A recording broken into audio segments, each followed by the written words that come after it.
Hello and welcome to the We Are CCA podcast. My name is Alan Fernandez and joined with me is my co-host Jake Ramsey. Good afternoon, everybody. Thank you so much for tuning in. Today's episode is a really exciting one. We have a very special guest with us and we will actually let her introduce herself. Hi, my name is Samantha Johnson. I am the new director of Aquaponics Programs at CCA. So Sam is special in a lot of different ways, but the Aquaponics program is something new to CCA this year, and it's something that a lot of people are really excited about. I know a lot of visitors that come into the center here in Harris at the Capitol campus, like to take a tour. They see it and they go, "Wow!"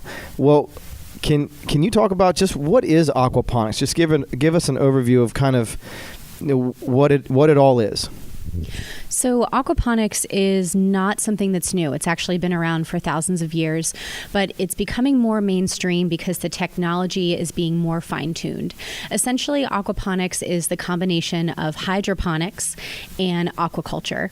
So instead of using soil like you would in traditional agriculture to grow a variety of different plants, instead of using that, we're using fish waste.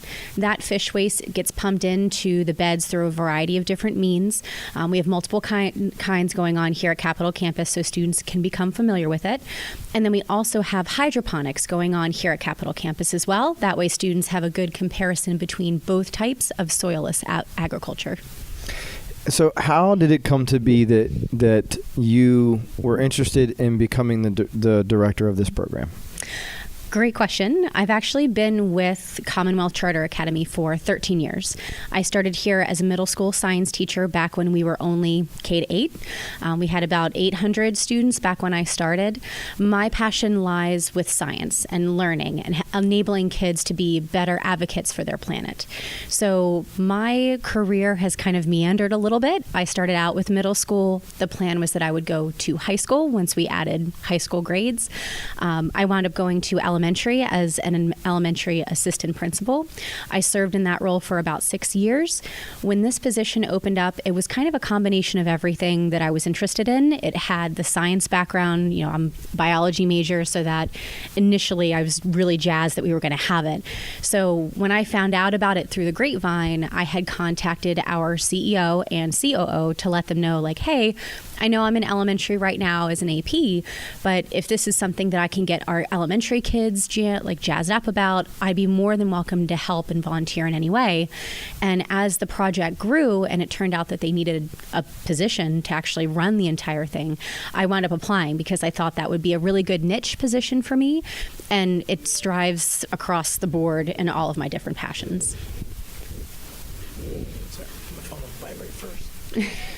Alan's got to put his phone on vibrate. He forgets what the podcast etiquette is. Yeah, I'm sorry. Folks. We've only done 14 of these, Alan.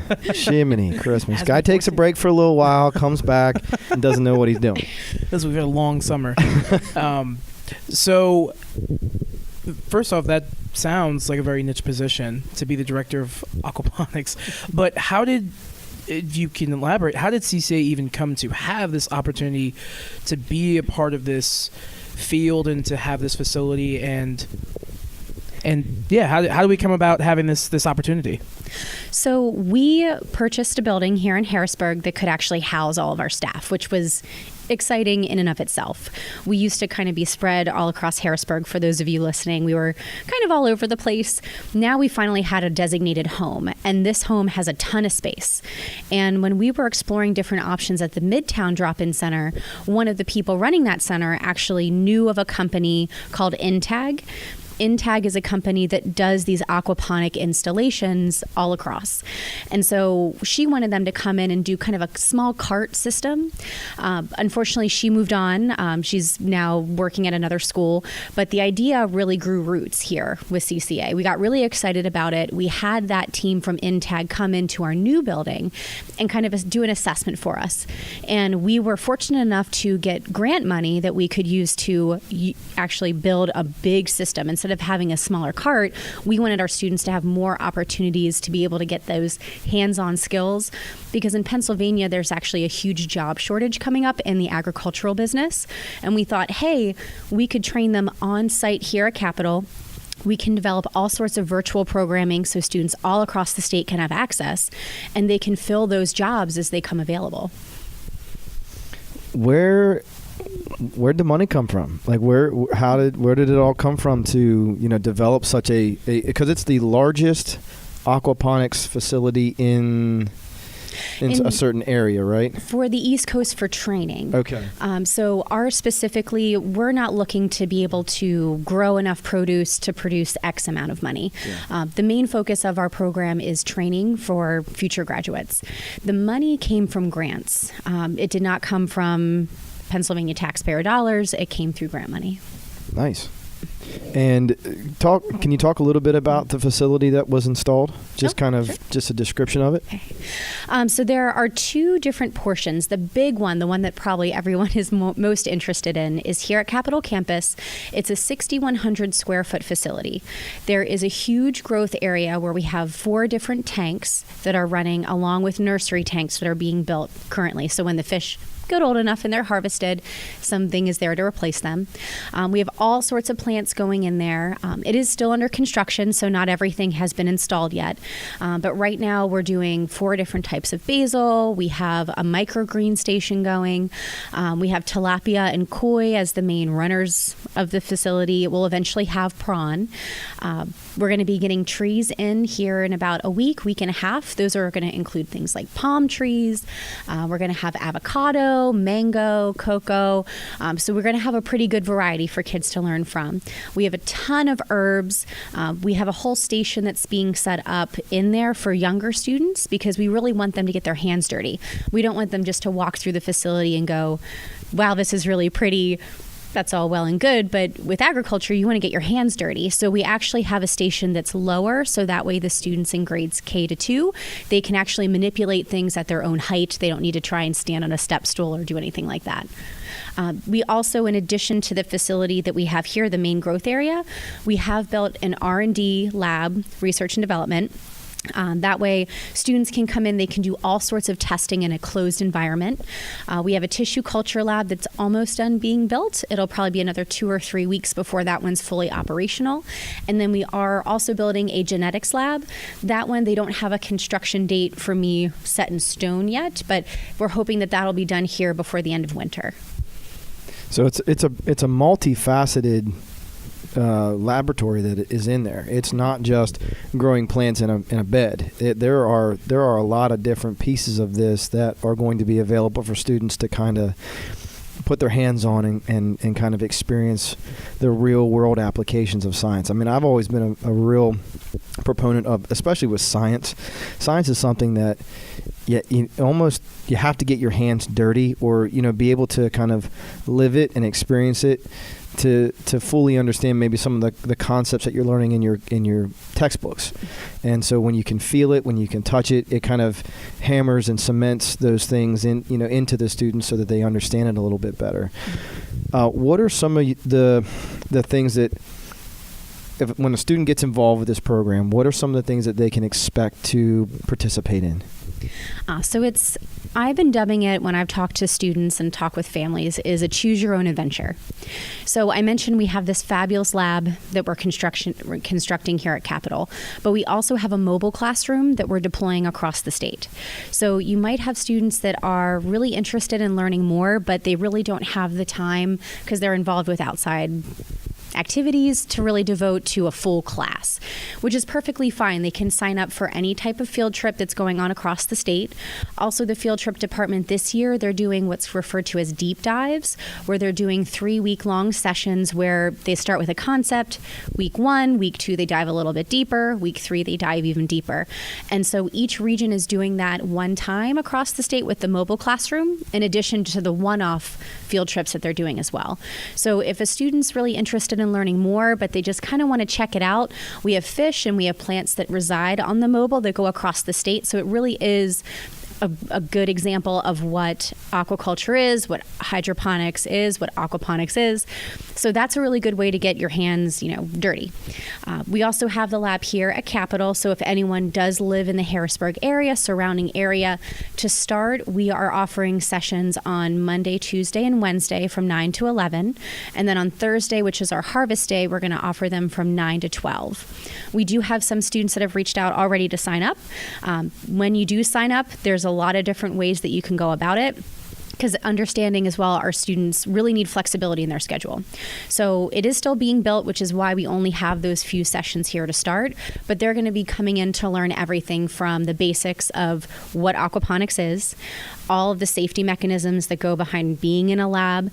They're going to need to learn how to clean. That's a big component. I know a lot of people, a lot of kids out there are like, ugh, cleaning. But in order to have a lab where you're producing food and produce that you eventually want to sell or donate, you need to make sure that it's clean. So they're going to be learning a lot of just those hands-on basics to start.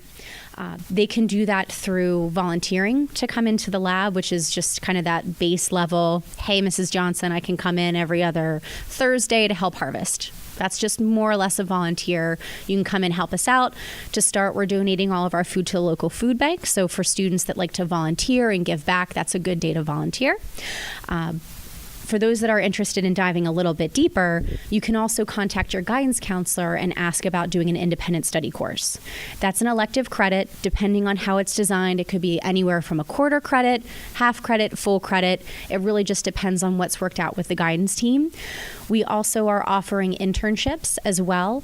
We have a few students that have signed up so far. That's through the conservatories, where you would sign up, you would work with the two managers with that. They would find an outside company that's interested in doing something that you're really jazzed about in the lab, and they would hook you up with some sort of outside entity that you could do your internship with. Wow, there's a lot of things going on there. Choose your own adventure. That's where I go. Choose your own adventure. That's like the perfect way to put it. Going on. Yeah, no, it's pretty awesome. When you had talked about like the different components, I had thought that like, man, there's so many different access points or entry points into this. And also for you listeners, the mobile classroom, if you get a chance to see it, please just go and see it. It is the coolest thing ever. It has a fun name to some of us here as staff. A lot of us dub it as AquaJack. I don't think that's the official title, but I don't care. It's called AquaJack. Ask about your local AquaJack. Anyway, but no, seriously, go and check it out if you can. So, Sam, I have a question for you, just because for listeners that don't know, I do help out a lot with some of the drop-in centers, specifically one in Harrisburg. So for the students that maybe grew up getting their hands dirty and grew up maybe even with some agriculture, they're going to be jazzed about this. Or those who are interested in science, like, yes, this is awesome, I'm in. What about the students who have never gotten their hands dirty, like myself, who grew up across from New York City, or the students who are thinking, well, agriculture is cool and all, but I'm interested in business, or I'm interested in this. How does this connect to that? With the Aquaponics Lab sounding like such a multifaceted sort of project and program. So that's something that I'm very careful about, because I understand that not everyone's like me. I grew up, I loved science, but not everyone's like, oh yeah, like I want to dissect a frog. I totally get that. And in designing the program, there's a lot of different careers that connect with aquaponics. You have system design, fabrication, to plug science, because my science background. You have chemistry, physics, biology, botany, but you also have data analysis. You have coding that goes into it. I have a few students that are really interested in designing an app that would help support what we're doing in the mobile lab and in the main lab. I have students that are interested in doing an auto feeder. That way I don't have to come in over the holiday breaks to feed the fish. That would be really great if they could design something for me that works. So you have computers and coding. That can be a part that's drawn into it. 3D printers, I believe we do have one here at Capitol. You can 3D print different components that are going to plug in for things like plumbing, electrical work. We also have web design. We're working with a company called BioHightech that's inserting sensors all over the lab. That way students across the state can access all the data. So if it's something where you're really into data analysis, looking at something and interpreting it, that's another industry you can go into. Marketing is really big. We're trying to get the word out that we are building this, and what better way to do that than to have kids that are working in the lab describe what they're doing. And designing things. You can do videos, like the tasty videos that you have on Facebook. Whereas, if you really love to cook, you can go about doing that. But if you make one of those videos, a lot of lighting goes into that. A lot of video editing goes into that. So you might partner with another student that has a different passion than you to actually develop something like that. We also have consumer relations and food distribution. Those ones are really big. Again, you have the safety of everything that you're doing in the lab. But let's say you want to use the microgreen station. Microgreens, you can actually make a pretty buck doing that. Not a ton of money, but compared to growing lettuce and something like that, microgreens you get more money from. And those are just those fancy greens that come on the side of your plate if you ever go to a fancy I was going to say, restaurant. is that like arugula and kale and those types? Okay. Yep. Like stuff you don't eat. The stuff that like it's taking away spot from the steak on my plate. Hey, speak for yourself. I enjoy my fair share of arugula and kale on my salad. But I was going to say, you can still eat it, but people look at it like, ugh, what's that? Yeah. And you're like, it's a nasturtium flower. It's an edible flower. And people are just like, ew, gross. I'm not going to eat a flower.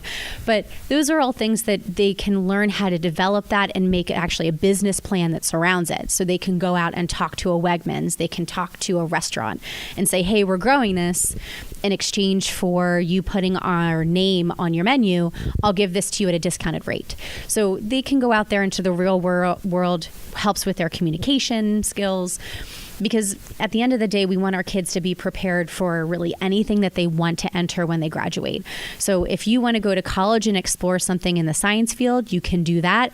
But if you're looking for, when you graduate, you need to be able to work, we want to make sure we give you the skills necessary. And a great way to do that is to volunteer to help out in the lab. Will there be some culinary experiences that might take place? We are very hopeful about that. At Capitol, we are hoping that a restaurant will take over one of the spaces that we're building here. If that is the case, then that's really easy to do. But we're also located right next to HAC, and HAC has told us that they are willing to work with us with the lab. It just depends on what our kids are interested in, but that's something that could happen. I foresee CCA Iron Chef coming up. I was just thinking that, or like Chopped I'm like, Junior. I will be at the judge's table. You just tell me when and where, and I will eat some fried fish. Listen, I'm going to dub myself as probably one of CCA's biggest foodies, so I am all for that if we do that. We could do a taste test for sure. You could do a hydroponic food versus aquaponic versus soil-based. We could do a blind taste test. Bring it on. I'm ready. Yeah, we could do that with fish too. Jake might not do it, but I will. Oh, no, I'm all about eating stuff. What if it's tilapia? Yeah, I know. We've had this conversation. A fish with What no if- bones. I don't know about that. What if it's just kale? Yeah, what if it's kale? Wait, tilapia has no bones? A lot of people are a little bit leery of tilapia because when you get it overseas, you don't always know if they're using the best farming practices. So in our lab, we're using organic-based food, and we're GMO-free, so they're safer to eat. For sure. There's not high levels of mercury and other things. Right. Yeah, and even that. I mean, you go out and you catch a fish here in a stream in Pennsylvania. You're only supposed to eat one meal of fish a week because of the mercury level. So and those fish are as organic as they get. So it's not. That doesn't concern me. I like kind of ribbing you a little bit every time the tilapia. I had to bring it up too. But we got the majority of our seeds from Johnny's Seeds, and we chose them because they are GMO free. That's nice. So they actually entered into a pact back in 1999 that said that they're not going to do any genetic modification with their seeds. So, and then the same thing that we feed the fish, we're trying to feed the fish something very healthy that keeps the whole system designed that you know where your food comes from, you know where it's sourced. It's a weird fact to know, but unfortunately, the last E. coli outbreak that happened back in June, Pennsylvanians actually got the most instances of illness from that. And one thing that people are becoming more and more passionate about is knowing where their food comes from. Yeah. And when you talk about an urban setting, that's where urban agriculture is starting to shoot through the roof because they want to know where their food comes from. So if they do get sick, they know which farm it came from so they can track it down and figure out what's going on. Yeah, I know that's something. I mean, just me and my personal life, it's very important especially now that I have kids, what my kids put into their bodies, where does it come from? And I always feel a little bit more comfortable if I know where it's lived, what it's eaten. And, so we're lucky enough that my wife's family does have, beef, and, they raise beef cows, they have pigs. And so we do get our meats that way, and it's important to me. I think it's important for families to know that if you decide, if we do some of these food experiences with, the plants and the fish that it's been thought of, that has been taken into consideration, and that measures have been taken to make sure that it's as safe as it possibly can be, which is great. Yeah, and one great thing with aquaponics is you can't use herbicides or pesticides pesticides because that'll harm your fish. So the food that we're producing in there, we're not spraying it with anything. The way we're controlling the insects, number one, is it is inside, but we are also using a biocontrol program. Once we do start to get some of those insects that just, they'll ride in on your clothes, and then they'll be like, ooh, this is delicious, and they'll want to stay and multiply. So we're going to be doing a biocontrol program. So we're going to release things like ladybugs, spiders in there too. I heard this and I was terrified. I'm not big wood spiders, Pennsylvanians. Don't worry about that. They're, also, you can also I'm get. a city boy. I don't like them. I know. I'm a country girl and I'm used to the wood spiders. You just make a pact with them. You just tell them, you stay on your side, I'll stay over here. You eat all the aphids. Yep. Chill out in your web. You don't come over here. Yeah. We're all right. I'm okay. Just have a verbal conversation and a pact. You just make a pact. So how about this, Alan? We won't tell you if they're there. How about that? That's fine. See no evil, fear no evil, speak no evil kind of thing? That's fine. Just don't tell me where they are. So, Agreed. So where can, for more detailed information about the aquaponics, where can families go to kind of maybe read some of the literature and things like that we have available for them? So right now the lab is still under development. So a lot of the renderings that were created, they're not really pretty to look at. They were basically made for construction workers. So right now we have a team that's developing all of that information that'll eventually be posted on the CCA educate.me site.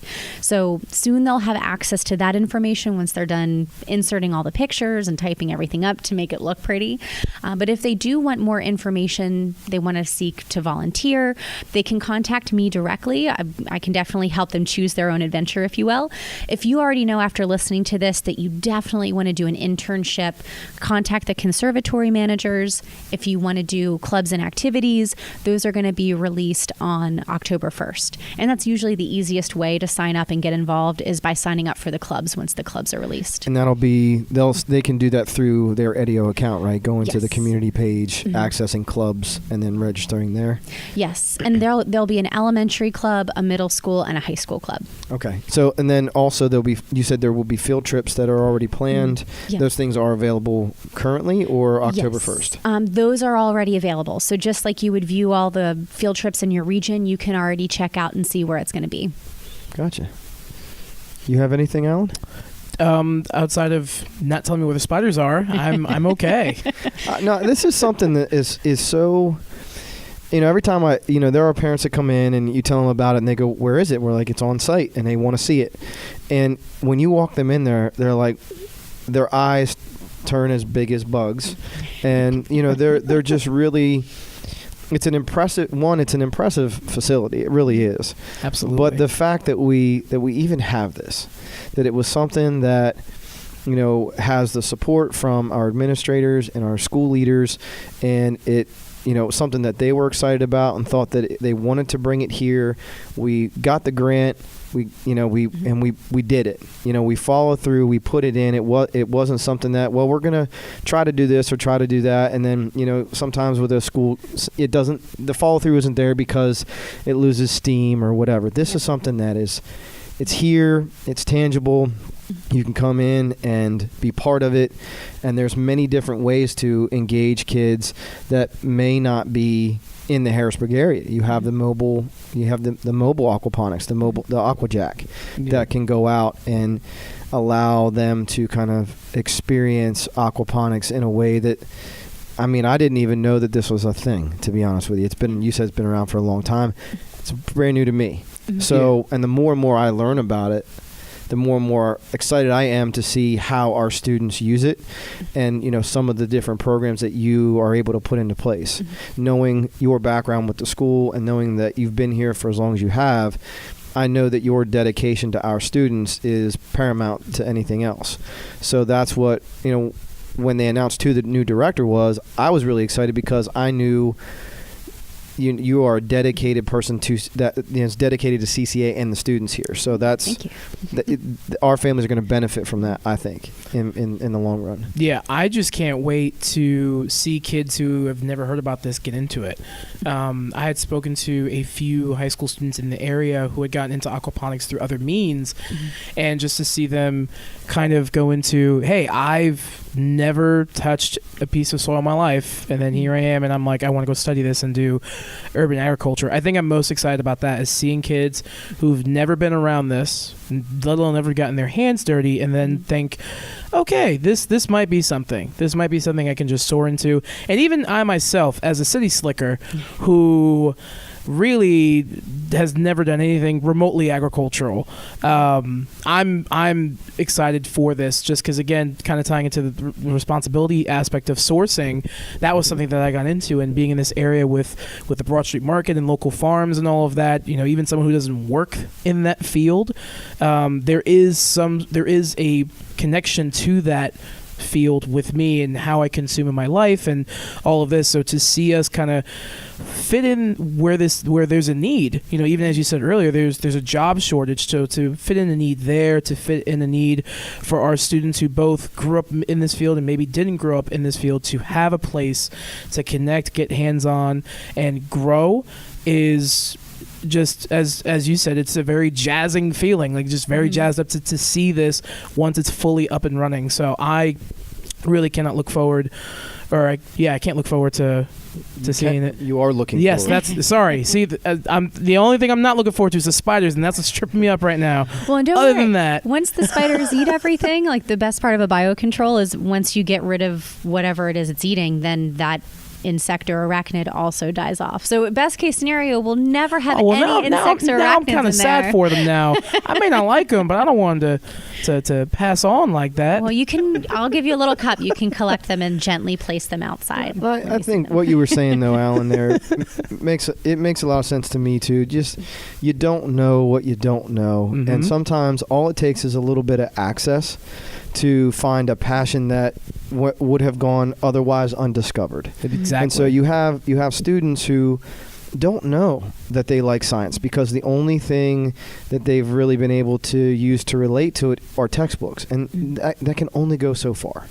And so coming here and experiencing the aquaponics facility might light a fire within them that they had no idea would ever be there, and their life becomes more enriched and better because of it. And it's one of those